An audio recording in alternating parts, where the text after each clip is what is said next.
Code secret caché dans les œuvres d'art. Cultination, bonjour. Aimez-vous l'art tout autant que nous? Si oui, alors notre chaîne vous offre encore une fois l'opportunité de plonger dans les célèbres œuvres d'art qui sont bien plus que de belles images.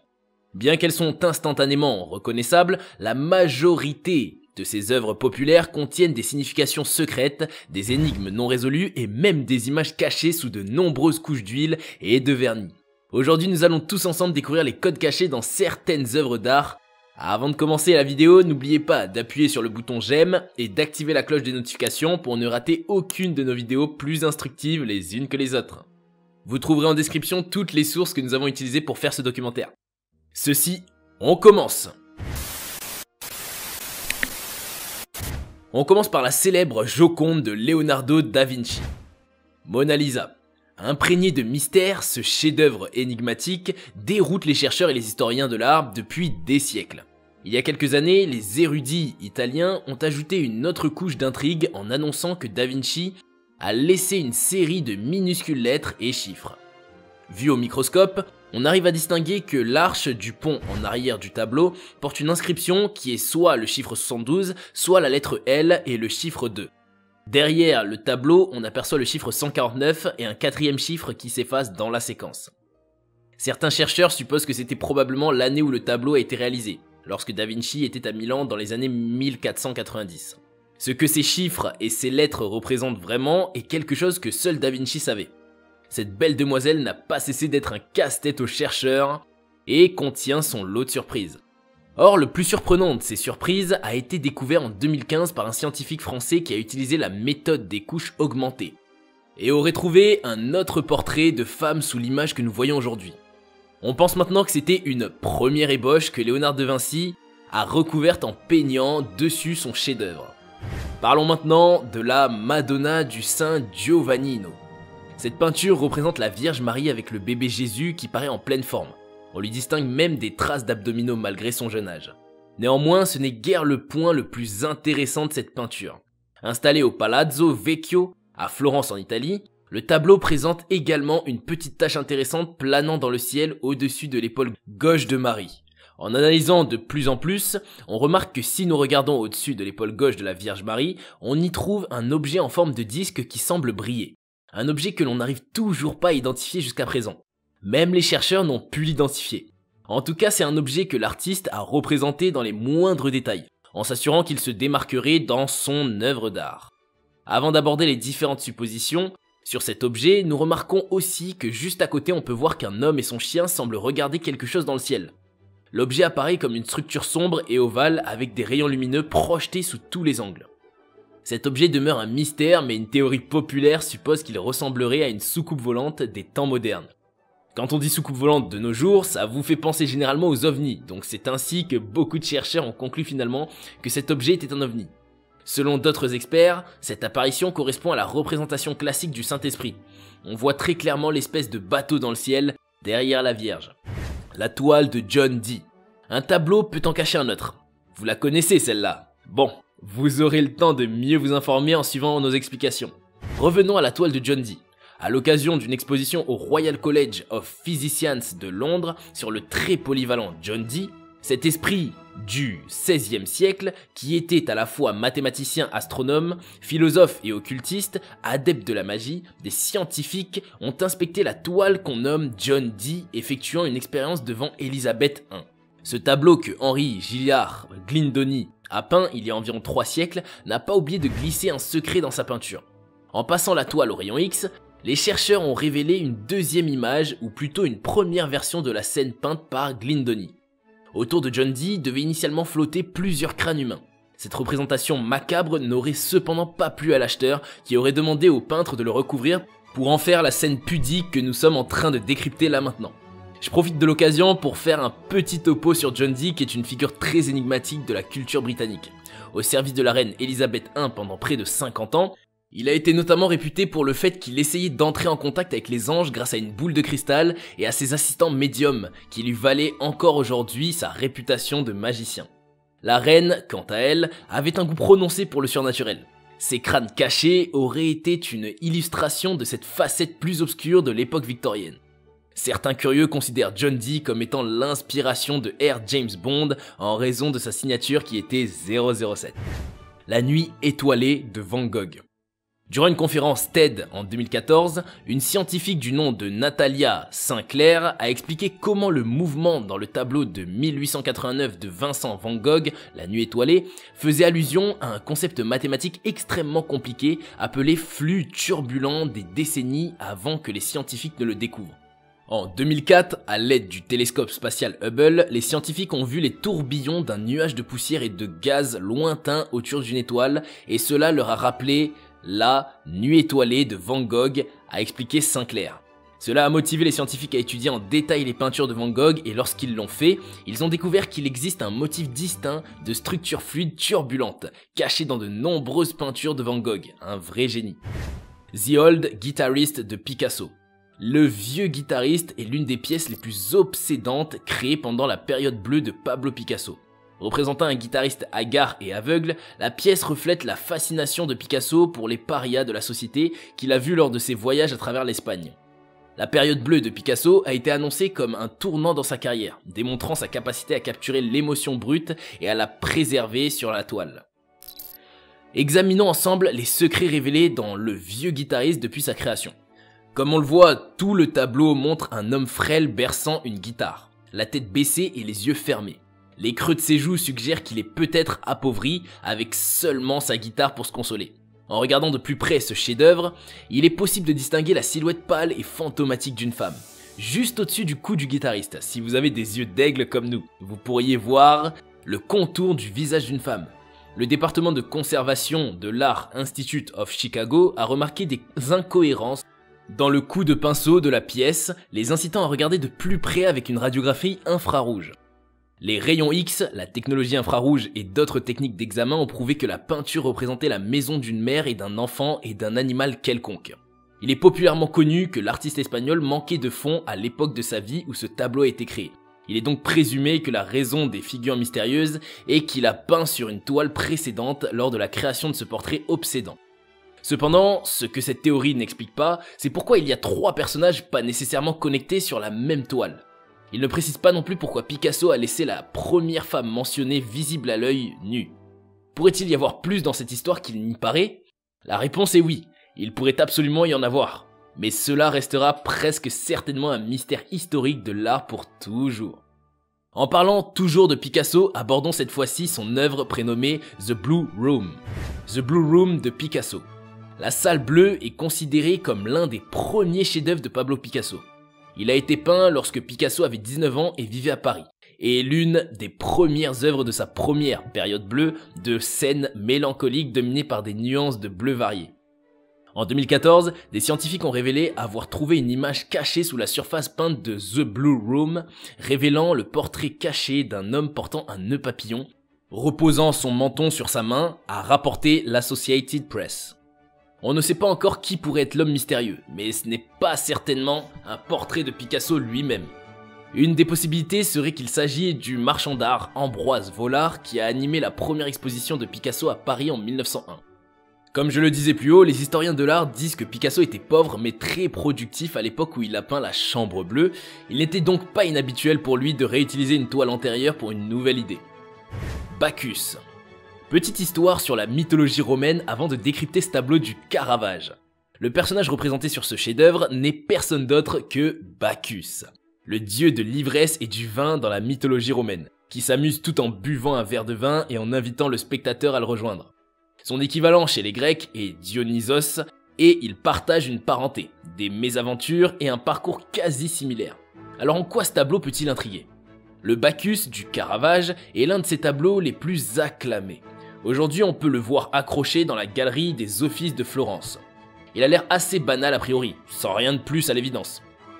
Venez me rejoindre pour boire un verre. Mais grâce à une technologie moderne appelée réflectographie, les experts en art ont pu découvrir en 2009 que l'image d'un homme est en fait cachée dans la carafe de vin en bas à gauche. Et ce n'est peut-être que Da Caravaggio lui-même. Le portrait qui apparaît dans le reflet de la lumière à la surface du vin le montre à l'âge de 25 ans, les cheveux noirs et bouclés, tenant un pinceau et travaillant sur un chevalet.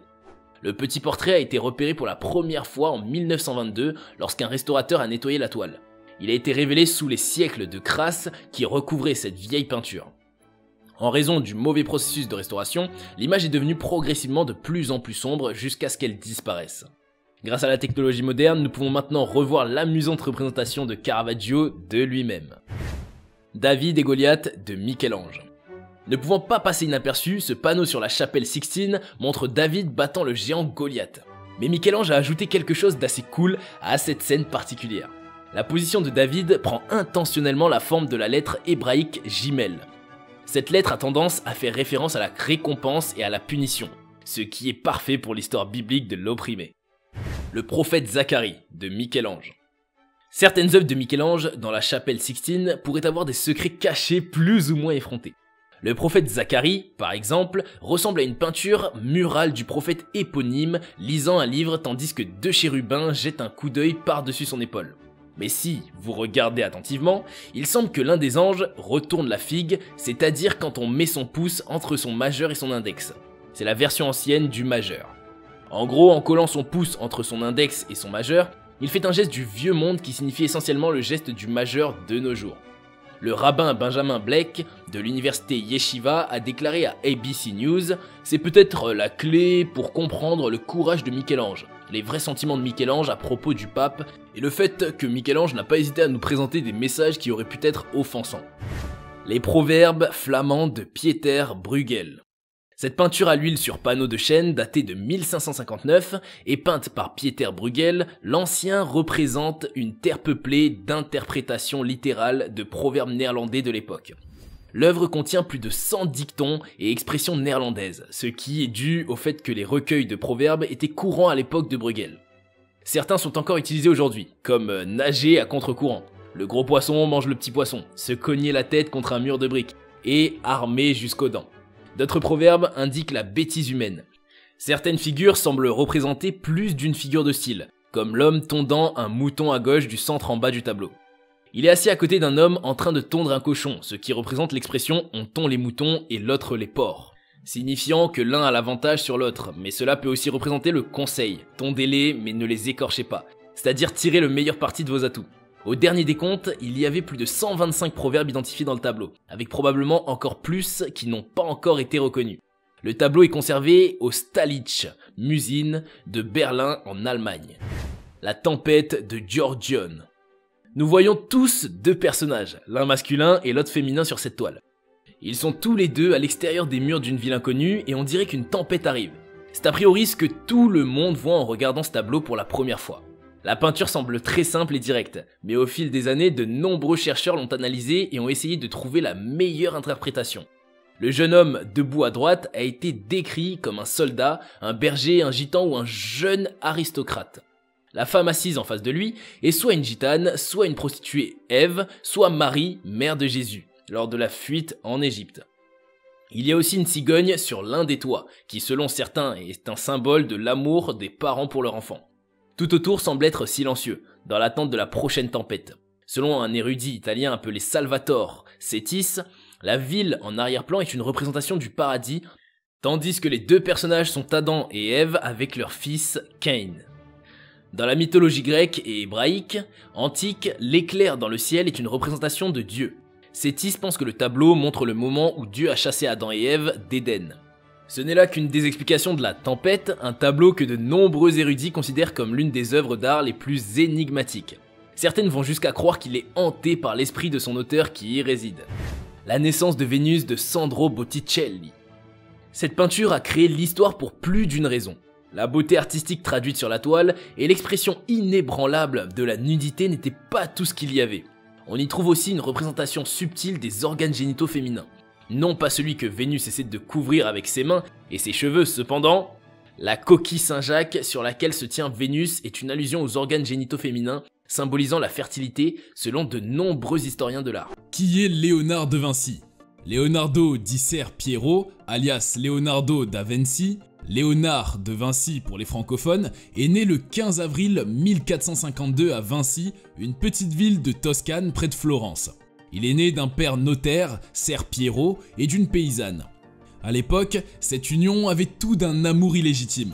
Avec une éducation scolaire bien diversifiée, il commence plus tard ses premiers pas en tant que personne indépendante dans la peinture qu'on lui connaît aujourd'hui. Son parcours en tant que peintre démarre dans un atelier florentin de grande renommée, celui de Verrocchio. À ses 26 ans, Léonard quitte son maître et a déjà acquis une belle réputation d'artiste peintre. Adepte de l'art nouveau, du clair-obscur, il perfectionne sa technique du sfumato, c'est-à-dire embrumé, qui adoucit les contrastes et améliore le réalisme des paysages ou des portraits. Plus tard, en 1481 plus exactement, l'artiste va s'installer à Milan et se met au service du duc Ludovic Sforza. À ce moment, ses activités se multiplient. Il est peintre comme à ses débuts, mais aussi sculpteur, ordonnateur des spectacles et ingénieur. Il travaille sur différents projets techniques, du métier à tisser à l'amélioration des horloges et s'intéresse aux mathématiques. On le retrouve également en tant qu'ingénieur dans une étude sur l'irrigation des cultures par les fleuves et les canaux. Urbaniste avant l'heure, il réfléchit sur une cité idéale. Malheureusement, après l'invasion de la Toscane par les Français avec qui il collabore provisoirement et le retour de Ludovic Sforza, il s'enfuit pour Venise. Là-bas, il commence à travailler comme ingénieur au service du pouvoir, dans le but de mettre au point une défense de la ville contre les envahisseurs potentiels. C'est là qu'il conçoit un scaphandre à casque pour évoluer sous les eaux, mais qui ne sera jamais testé. En 1500, il fait son retour à Florence et participe à des travaux d'hydraulique. Mais la peinture restera toujours au centre de sa vie et de ses œuvres. En 1503, il commence le portrait de Mona Lisa, qui sera plus tard la Joconde, le tableau qui ne le quittera jamais.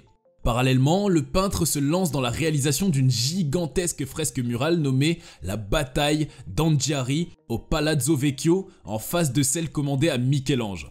L'œuvre reste inachevée. On suppose que cela est dû au procédé de séchage un peu trop innovant qui aurait dégradé la peinture. La fresque sera recouverte par une autre et se trouve peut-être encore aujourd'hui derrière un mur, actuellement recouvert par une autre fresque de Giorgio Vasari. Da Vinci et les sciences. À cette époque, Léonard est féru de sciences. Il étudie les mathématiques, l'anatomie animale et humaine, ainsi que le vol des oiseaux. Ses études en mathématiques vont beaucoup lui servir car il met son savoir au service du dessin et de la peinture spécifiquement en utilisant la suite de Fibonacci pour ses croquis. Il continuera dans cette voie après un séjour à Milan dans une région de nouveau envahie par les Français et passé sous le gouvernement de Charles d'Amboise. Entre 1508 et 1510, il réalise plusieurs études qui seront réunies dans un document unique appelé le Codex Leicester. Cet ouvrage de 72 pages donne une solution à la présence de fossiles de coquillages à haute altitude en montagne, étudie le mouvement de l'eau des rivières et l'érosion qui en résulte et s'intéresse à la lumière émise par la Lune qui serait due à la réflexion de la lumière solaire par un océan recouvrant notre satellite. Dans toutes ces études, Léonard de Vinci suit une méthode rationnelle, rigoureuse, basée sur l'observation. Infatigable et électique, il dessine à peu près tout ce qu'il rencontre, humains, animaux, plantes, mécanismes, etc. Il a le rare privilège d'avoir accès à des cadavres humains dont il étudie minutieusement l'anatomie interne. En géométrie, il explore des formes nouvelles. Son dessin du rhombicuboctaèdre est devenu célèbre. Ses dernières années en Italie se passent à Rome, au service des Médicis, qui dirigent quasiment le pays et protègent Leonardo depuis bien longtemps. La chose la plus difficile et la plus rude est la concurrence de Raphaël et de Michel-Ange qui sont également des figures montantes de la peinture et de la sculpture. En 1515, c'est la bataille de Marignan qui donne le pays milanais à François Ier et envoie Léonard da Vinci en France. L'année suivante, l'artiste s'installe au Clos Lucé, dans un manoir situé à quelques centaines de mètres du château d'Amboise. Il suscite l'admiration du roi qui lui achète la Joconde et la laisse libre de faire ce qu'il veut. Mais Léonard tombe malade et meurt en 1519. Avant de mourir, Léonard de Vinci eut des mots de regret et les exprime en ces termes. « J'ai offensé Dieu et l'humanité, parce que mon travail n'a pas atteint une qualité acceptable. » Ces propos sont bien justifiables, en raison de ses nombreuses inventions n'ayant pas abouti. Aussi, les dizaines de milliers de documents, notes, manuscrites, études, dessins sont assez rapidement disséminés et ne seront récupérés qu'en partie au fil des siècles. L'héritage scientifique de Léonard de Vinci. Derrière lui, Leonardo a laissé un héritage scientifique remarquable. Ses inventions, qu'elles soient véritablement nouvelles comme les engins volants ou inspirées de travaux antérieurs comme nombre de ses machines hydrauliques, reposent néanmoins sur des concepts novateurs pour l'époque. Son hélicoptère ne pouvait pas voler, Son scaphandre aurait noyé son utilisateur, son parachute était trop lourd, son char d'assaut restait mal pratique. Le jugement est nécessairement injuste s'il ne prend pas en compte le contexte. À l'orée du XVIe siècle, la seule force motrice connue était la puissance animale ou humaine et la science était confuse. Son hélicoptère ou vis aérienne ne peut pas voler, même avec un moteur, car il manque une hélice contrarotative pour éviter de faire tourner aussi la cabine et son passager. Mais cette ébauche exploite une idée neuve. L'air est épais et on peut y prendre appui. Son parachute est trop lourd car la technologie de l'époque n'avait pas encore inventé les nouveaux matériaux. Le 26 avril 2008, Olivier Vietti Tepa a sauté depuis 650 mètres d'altitude au-dessus de l'aéroport de Payerne en Suisse avec un engin calqué sur celui de Léonard, mais constitué d'une toile moderne. Les inventions de Leonardo sont restées pour la plupart sans lendemain, excepté celles du domaine de l'hydraulique car elles étaient sans doute très avancées sur leur époque, mais surtout parce qu'elles sont restées longtemps dans l'ombre. Cela se justifie par le fait que de son vivant, Léonard de Vinci a explicitement émis un doute sur l'usage qu'en feraient ses contemporains. Le natif de Vinci considérait la guerre comme une folie sauvage, même s'il a étudié de nombreux engins militaires, l'artiste. Avant de trépasser, il lègue l'ensemble de ses manuscrits à Francesco Melzi, qui fut son élève et était resté son ami fidèle. Malheureusement, pendant les 4 siècles qui ont suivi, ces dizaines de milliers de documents ont complètement disparu. Leonardo a probablement marqué la génération qui a suivi sur le plan scientifique avec ses nombreux apports et inventions. C'est à cette période que l'on assiste à la naissance d'une véritable méthode scientifique, allant de l'observation à la théorie, en passant par l'hypothèse et l'expérience. Galilée, qui naît 45 ans après la mort de Léonard, en sera un des grands fleurons suivants. La Joconde. La Joconde est l'une des œuvres les plus connues de Leonardo. Lorsqu'on regarde les yeux de la Joconde, il est possible d'avoir l'impression que celle-ci vous suit. Cet effet Mona Lisa existe bien évidemment, mais ne se trouve pas dans l'œuvre qui lui a pourtant donné son nom. Une étude publiée le 7 janvier 2019 au sein de la revue e-Perception, menée par les psychologues Sebastian Lott et Gernot Horstmann de l'université de Bielefeld en Allemagne, montre que le regard de la Joconde ne vous suit pas en réalité. Les yeux de la Joconde ne vous suivent pas. On parle d'effet Mona Lisa pour désigner un portrait, une peinture ou une photographie qui donne la sensation que les yeux de la personne représentée sont rivés sur l'observateur. Bien évidemment, cet effet fonctionne indépendamment de sa position, de sa distance et de son angle par rapport à l'image. Ils écrivent également que les travaux montrent souvent que Mona Lisa regarde le spectateur sans présenter de preuves. Sebastian Lott et Gernot Horstmann affirment aussi que c'est sans doute le désir du spectateur d'être observé qui a créé la croyance selon laquelle la Joconde présente cette particularité. Une hypothèse explique comment notre cerveau prolonge le regard de Mona Lisa. Les psychologues ont étudié la ligne du regard de Mona Lisa pour comprendre la façon dont notre cerveau prolonge le regard de la dame peinte. Leur analyse permet de savoir que la Joconde ne fixe pas celui qui la regarde. Pour prouver cette hypothèse, il a été réalisé une expérience. En effet, la peinture a été présentée à 24 personnes sur un écran d'ordinateur à environ 66 mètres de distance de leurs yeux. Mais au lieu de demander aux individus s'ils sentaient le regard de Mona Lisa les suivre, les analystes ont plutôt placé entre eux et l'écran une règle. Ainsi, les observateurs devaient dire quand ils avaient l'impression que le regard de Mona Lisa s'alignait avec cette règle. Conséquence, le regard de Mona Lisa n'est pas systématiquement dirigé vers le participant. Les yeux de la Joconde sont orientés vers sa gauche, car la ligne de regard forme un angle de 15,4 degrés à droite du spectateur. Mais il a été retenu par les analystes que l'effet Mona Lisa existe vraiment. Seulement, il ne se produit pas avec Mona Lisa elle-même. Quelques inventions. De son vivant, Leonardo a non seulement marqué le monde par sa peinture, mais également par ses nombreuses inventions que nous énumérerons. En effet, il a inventé le marteau mécanique, le scaphandre, le bateau à hob, les barrières de protection mobile, la pompe hydraulique, la machine à tailler les vis en bois, les ayettes pour les obus de mortier, le canon à vapeur, le sous-marin, le char d'assaut, l'automobile, les skis flottants, la calculatrice, le roulement à billes, l'hélicoptère, le deltaplane, le métier à tisser mécanique, la machine à carder, la machine à polir les miroirs, le parachute et la bicyclette qui a été contestée. Dans une grande halle se trouvent réunies plusieurs maquettes de différents engins imaginés par Léonard. Cette halle se trouve à Château du Clos Lucé dans la ville d'Amboise, Indre et Loire en France, qui a été restaurée pour les visites. C'est d'ailleurs à cet endroit que Leonardo da Vinci a vécu ses dernières années. Le musée des sciences et des techniques Léonard de Vinci, à Milan, expose une grande quantité de dessins et de maquettes. Revenons sur quelques de ses inventions phares. Le parachute. Leonardo da Vinci est le premier à concevoir scientifiquement un projet de parachute à l'usage humain, pendant qu'il était encore à Milan à la cour de Ludovico. Entre 1485 et 1502, il a imaginé un parachute pyramidal d'environ 7 mètres de côté et de hauteur, dont la voile est maintenue ouverte par un cadre carré en bois. Dans son registre de notes, Leonardo note qu'avec son dispositif, il est possible pour tout le monde de sauter d'une hauteur quelconque sans danger. Mais c'est en 2008 que le parachutiste suisse Olivier Vietti-Tepa a pu sauter avec une réplique du parachute de Leonardo qui a été largué à une altitude de 650 mètres. Il a pu atterrir sans aucune difficulté. Le char d'assaut. Dans son parcours, on remarque également que parmi les inventions de De Vinci, il y a un croquis tout imaginé des machines de guerre. En effet, vers 1500, Leonardo se présente devant le duc de Milan Ludovic Sforza, responsable de la défense de Milan contre les Français, avec un croquis d'une machine en forme de cône blindé, équipée d'armes et qui a une capacité de déplacement estimée à 360 degrés. Malheureusement, sa machine de guerre figure parmi ses inventions jamais construites. Toutefois, il reste le précurseur du char moderne. D'après son croquis, le véhicule devrait être dirigé par 8 personnes, par un système de manivelle qu'ils actionnent pour alimenter les roues. C'est seulement 400 ans après, c'est-à-dire durant la Première Guerre mondiale, que le char blindé est devenu une arme redoutable en guerre. L'automobile.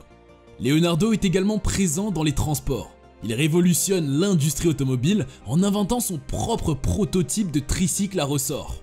Inventé vers 1478, le prototype représente une structure carrée en bois et en métal composée de 2 gros tambours qui assurent chacun la rotation d'une roue motrice. On le nomme la Fiat de Léonard de Vinci. Cette invention, dont il existe une maquette fonctionnelle depuis 2004, est considérée comme une des plus anciennes automobiles de l'histoire. Il s'agit d'une mécanique basée sur les principes de l'horlogerie. Léonard de Vinci l'avait créée afin de divertir les invités lors de fêtes données dans le Grand-Duché de Toscane.